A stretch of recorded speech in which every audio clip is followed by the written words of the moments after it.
Welcome to the accountancy class. Today we will discuss double entry system. So what is double entry system? According to this system, every business transaction affects at least two accounts in opposite direction. इस system के according जब भी कोई business transaction हम करेंगे तो it will affect at least two accounts. ये कम से कम दो अकाउंट्स पर इसका इफेक्ट आएगा. At least two accounts means it can be more than two accounts. दो से ज़्यादा अकाउंट पे भी इसका इफेक्ट आ सकता है. And it will be in opposite direction, और ये इफेक्ट आएगा अपोजिट डायरेक्शन में. That is are double entry system. As we have done accounting question, तो क्या हमने कोई ऐसी ट्रांजेक्शन की है अकाउंटिंग क्वेश्चन में जिसने सिर्फ किसी एक ही आइटम को इफ़ेक्ट किया हो, उसका किसी एक ही आइटम पे इफ़ेक्ट आया हो? नहीं. So there is no transaction that will affect only one account. Always the business transaction will affect at least two accounts. Sometimes हम डबल एंट्री सिस्टम का मतलब समझते हैं कि to enter a business transaction twice. No, this is wrong. It doesn't mean to enter a business transaction twice. It means कि it will affect, every business transaction will affect at least two accounts in opposite direction. Let us take an example.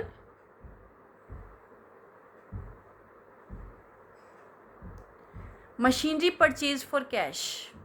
When we purchase machinery for cash, so what will happen? Machinery is increasing and cash is decreasing. Machinery is increasing because machinery is coming in the business, and cash is decreasing because cash is going out of business. So here plus shows increase and minus shows decrease. So according to this system, machinery account will be debited and cash account will be credited. Now how we have debited the machinery account and how we have credited the cash account? For this purpose, we will have to learn the rules of debit and credit according to double entry system. Let us see what are the rules of debit and credit according to double entry system. Before discussing the rules of debit and credit according to double entry system, I would like to tell you that double entry system is also known as traditional or English approach. American or modern approach तो already we have discussed. So double entry system is also known as traditional and English approach. So that approach we have to discuss, and it was first introduced by Luca Pacioli in 1494. Double entry system, who introduced it first? Luca Pacioli.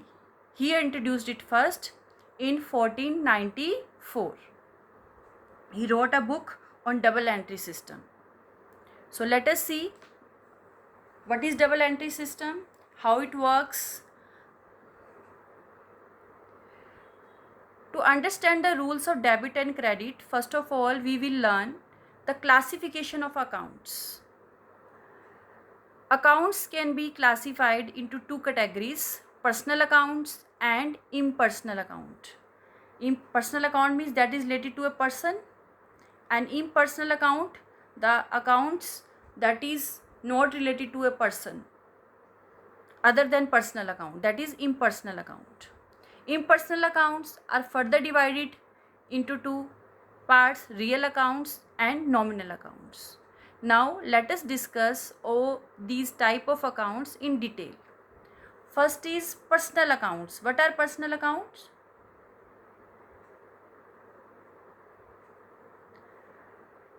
The accounts which relate to an individual, firm, company or an institution are called personal account. So it will include all the person, whether it is an individual, any firm, any company, any school, any university.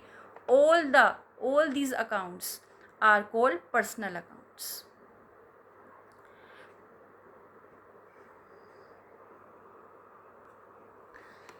For example, Ram's account, Ram का account, Shyam का account, Sohan का account, किसी debtor का account, firm के किसी creditors का account, owners का account.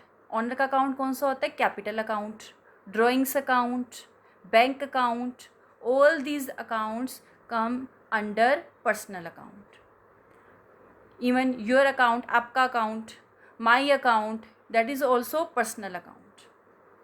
So it includes all the account that relate to any individual, any firm, any company, any institution. Okay, so that is personal account. Now what is the rule of debit and credit of personal account? अब personal account में हम debit किसको करते हैं, credit किसको करते हैं, तो उसको कहते हैं rule of debit and credit. According to this, debit the receiver and credit the giver. Debit the receiver means जो कोई भी पर्सन रिसीव करेगा उसके अकाउंट को हम डेबिट कर देंगे. And credit the giver means whosoever is giving anything. Anything means like he is giving cash, he is giving goods, so that person is called giver. Any fixed asset he is giving, so that person is called giver, so his account will be credited. So that's why debit the receiver and credit the giver. For example, received cash from Ram. अब हमें राम से cash receive हुआ, तो इसका effect कौन से दो accounts पर आया? कैश पर और राम पर. राम कौन है? हमारा डेटर है, और डेटर क्या है? पर्सनल अकाउंट है. तो अब राम के ऊपर, क्योंकि राम पर्सनल अकाउंट है, तो राम के ऊपर हम पर्सनल अकाउंट का रूल लगाएंगे. अब यहाँ पर राम क्या है? He has given the money to the business. Okay, he is making payment to business, तो that's why he is receiver और giver. Obviously he is giver, so his account will be credited. Okay, let's take one more example. Paid rupees 10,000 to Sohan. अब हमने सोहन को, business ने सोहन को 10,000 rupees का payment किया है, तो उससे which two accounts will be affected? कौन से दो अकाउंट पर इसका इफेक्ट आएगा? अब आपने कैश पे किया है तो कैश अकाउंट, और किसको पे कर रहे हो? सोहन को पे कर रहे हो. सोहन कौन है? आपका क्रेडिटर हो सकता है. ठीक है, अब इसमें से पर्सनल अकाउंट कौन सा है? पर्सनल अकाउंट है हमारा सोहन. पर्सन तो सोहन ही है, कैश तो पर्सन नहीं है. That will come in another category, that we will discuss later. तो Sohan is personal account. So he is receiving the money. Business is giving and he is receiving the money, so he is receiver. So debit the receiver, so account of Sohan will be debited. So like this we will debit or credit the account. Okay, next is classification of personal account. Now types of personal account we have to discuss. Personal account has also 3 types: natural personal accounts, artificial personal accounts, and representative personal accounts. Now let us see what are these 3 types of accounts. First is natural personal accounts. All the accounts of human beings, जितने भी human beings हैं उनका account come under natural personal account. उन सभी के account natural personal account के under आते हैं. जैसे कि मैंने आपको पहले ही बताया था, जैसे आपका अकाउंट है, मेरा अकाउंट है, सोहन का अकाउंट, राम का अकाउंट, वो क्या है? सब नेचुरल पर्सन है. नेचुरल मीन्स ह्यूमन बींग्स हैं, they are made by God, that are natural, not artificial, because they are the creation of God. God ने उन्हें बनाया, that's why they are natural personal account. Okay, so it will include the accounts of all the human beings. Capital account, that is also our natural personal account, because capital account किसका account होता है? Owner का. Owner is natural personal account. Ram ने अब business start किया है, उसमें money invest किया, तो राम क्या है? उसका जो अकाउंट होगा वो कैपिटल अकाउंट होगा. और राम क्या है? ह्यूमन बीइंग है. तो नेचुरल पर्सनल अकाउंट होगा। डेटर है आपका कोई भी, क्रेडिटर है, ठीक है, अगर डेटर क्रेडिटर आपका ह्यूमन बीइंग है कोई, तो वो क्या होगा, आपका नेचुरल पर्सनल अकाउंट होगा, ठीक है। तो natural personal account include all the human beings. And why it is called natural, because here natural means God has created them, उनको गॉड ने बनाया है, they are not man made, they are created by God, उन्हें भगवान ने बनाया है, that's why they are natural. Next type of personal account is artificial personal account.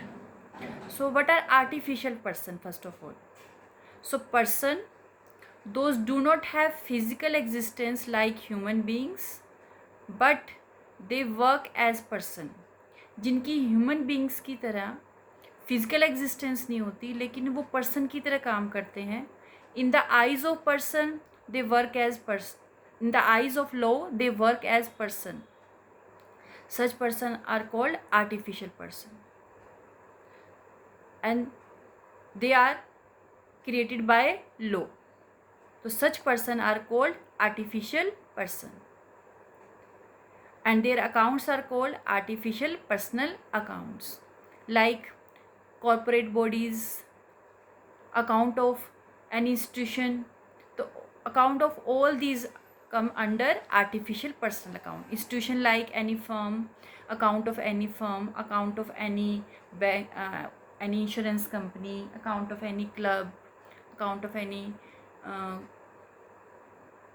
limited company, all these, bank account even, it is artificial personal account.